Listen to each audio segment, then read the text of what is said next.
Well, we are good to go, and that means we're back on the air with Radio Entrepreneurs. I want to thank everybody for a fabulous spring, and now we're starting to head into the better parts of the season. My name is Jeffrey Davis, and our next guest, but before I introduce our next guest, I want to thank our friends over at Gray Gray, fabulous offices, and my spectacular guest host, Rich Hersham.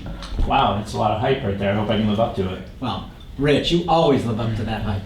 I'll do my best. But we got a great guest, so yes, we let's do. Introduce Adam. Adam, we're going to be talking real estate, and we're going to be talking real estate in the 21st century. Adam Mundt, owner and broker at Kingston Real Estate. Welcome. Thank you. Thanks for having me. So tell us about Kingston. Sure. So Kingston was founded in October 2017, mostly because I worked at a brokerage, a local brokerage in Brookline for a long time. They were highly successful, did things a very specific way for a long time.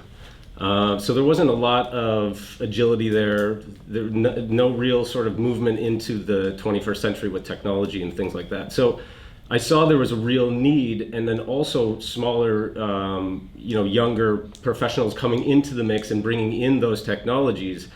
I knew what needed to be done in terms of putting together an office where you could utilize those technologies, but still maintain that sort of level of personal service, which I think is critical. So that's what I went out and tried to do with Kingston, and for all intents and purposes, it's working really well for us. That's great. So give us an example of some of the technologies you're employing. Sure. So it's all the basic fundamental stuff. I'm not reinventing the wheel here. The key to this thing is consistency and getting a process down. So things like a CRM, which everybody uses, things like email marketing, social media, all of that stuff is fine. And people do it all the time. Again, I'm not being unique. The issue is that if you don't have a process put together and you don't follow it, then it just becomes another one of those jumbled out sort of, you get lost into the fold.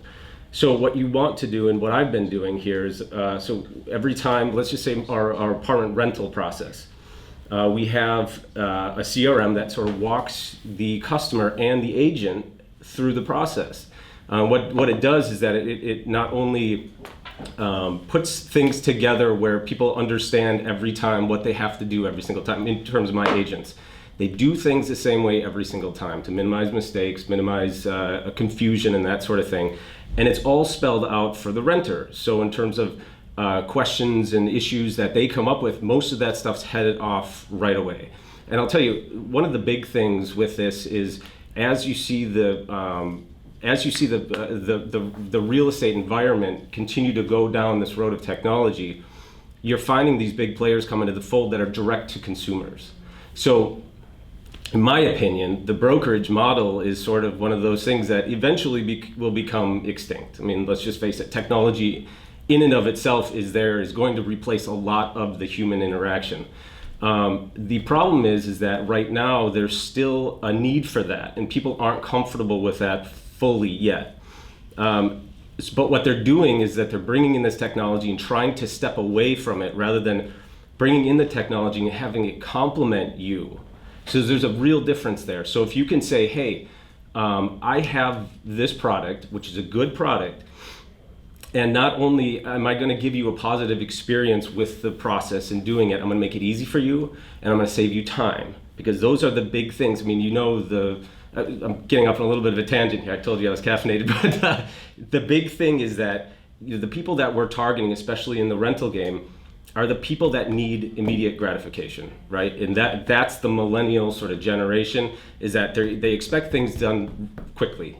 So one thing that they don't have, and what we're not dealing with, is people that are saying, yeah, okay, well, let me bring a check to you after my work day, or let me do this. That stuff isn't. It's not an element in the business anymore. It's like, hey, we need to do this right now. We need to do this right away. Let's just get it done. So if you have a process that complements that, people respond to that. And so that's, generally speaking, that's what we're trying to do. We're trying to make a user experience out of this and trying to add value by creating a time savings, a process savings, everything's done electronically, that sort of thing. And I feel like that's the way the business is going.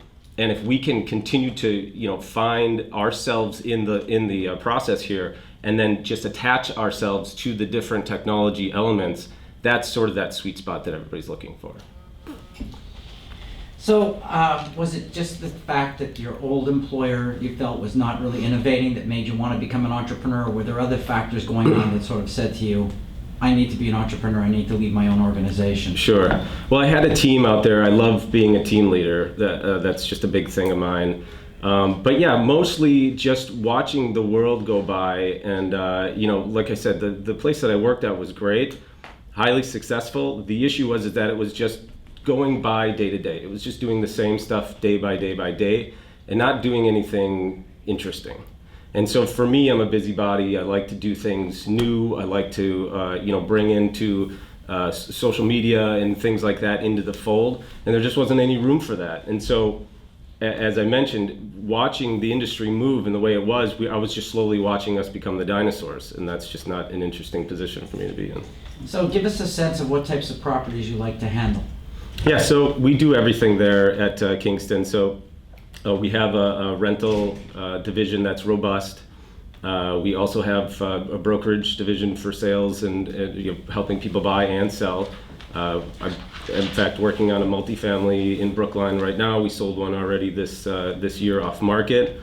And we have a big property management division too. So we cover pretty much all facets of the business.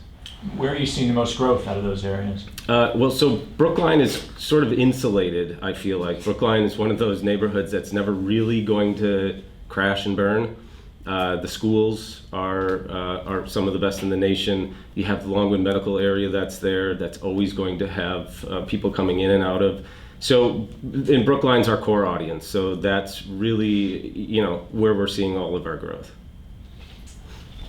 You said insular, but I think you're right. But have you noticed a change in the demographic also in Brookline over the last few years? It's funny you say that because back in the day, I used to say that people used to graduate out of the Allston-Brighton area into Brookline. So there was a lot of these, younger family demographic that would move in. People with their first time, girlfriends maybe moving in with their significant others, something like that. A lot of those people now are moving out to other areas. We're seeing places like East Boston, Somerville, Jamaica Plain. These areas are becoming more and more interesting to that demographic because of the fact that they're doing things that people want to do. Breweries, fun restaurants, parks with food trucks. Those sorts of things are being offered in these other areas to attract that demographic. And Brookline, look, they're still Brookline. They still offer a ton of value to people moving in, but it's mostly now catered to the young families and that sort of thing. So we've been speaking with Adam Mundt, owner and broker at Kingston Real Estate Management with Rich Herschen from Gray & Gray, sorry for that. If somebody's looking for you, how would they do that? Oh, so you can find me at our website is kingstonrem.com. My email is adam@kingstonrem.com. Check us out online. We are everywhere. Instagram, Facebook, you name it. You look for us, you'll find us. Great. Thank you very much, and thanks to our hosts at Gray & Gray. We're going to take a break, and this is Radio Entrepreneurs.